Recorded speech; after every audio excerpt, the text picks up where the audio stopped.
يا الله، بسم الله الرحمن الرحيم. إن الله وملائكته يصلون على النبي يا أيها الذين آمنوا صلوا عليه وسلموا تسليما. اللهم صل وسلم وبارك على محمد وآل بيت محمد كما صليت على إبراهيم وآل إبراهيم إنك حميد مجيد.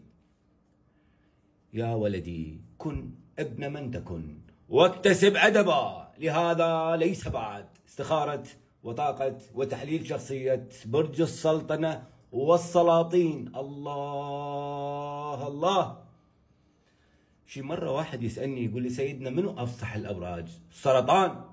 منو أجمل الأبراج؟ السرطان. منو أكرم الأبراج؟ السرطان. منو فلسفة الأبراج؟ السرطان. منو فاكهة المجالس؟ السرطان. منو الطرق الزينبية؟ السرطان. منو الفواطم؟ السرطان. نعم، أنت الجنائن المعلقة، وأنت الأدب، وأنت الفلسفة، وأنت الأناقة، وأنت الجمال، وأنت طريق الحرير، وأنت الطرق الزينبية. نعم، أنت فاكهة المجالس، أنت برج الشهادة.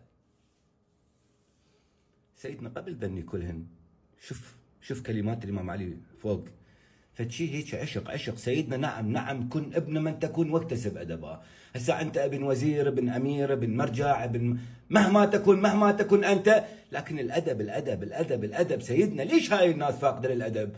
ليش؟ لأنه يعني تربيتهم، أخلاقهم. الإناء ينضح مما فيه. ملكنا فكان العفو منا سجية، ولما ملكتم زاد بالدم أبطحوا، فحسبكما هذا التفاوت بيننا، فكل إناء بالذي فيه ينضح. هذه كلمات مولاتي زينب. لا تضوج عليهم، اتركهم، خليهم شو يردون يسوون، خلي يسوون. متكبرين على نفسهم، مغرورين على نفسهم، ما يقدرون يوصلوا لك، يرحون فدوة لتراب رجليك. أنت ملك الأبراج، أنت برج الشهادة. شوف اليوم أنا اختصرت لك إياها بجملة واحدة، الشهادة.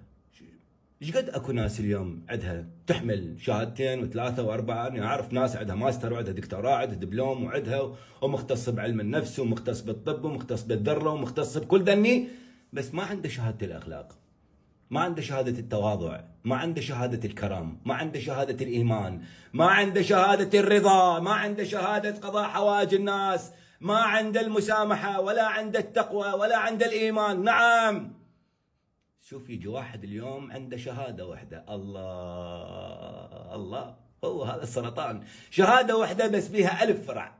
نعم، شهادة الأخلاق. أنت المؤدب، أنت الخلوق، أنت الساعي لقضاء حوائج الناس، أنت اللي عندك بر، اللي عندك مسامحة، مهما تكون مركزك بالدولة أو مكانتك بالمجتمع، تكون شيخ عشيرة، تكون مرجع دين، تكون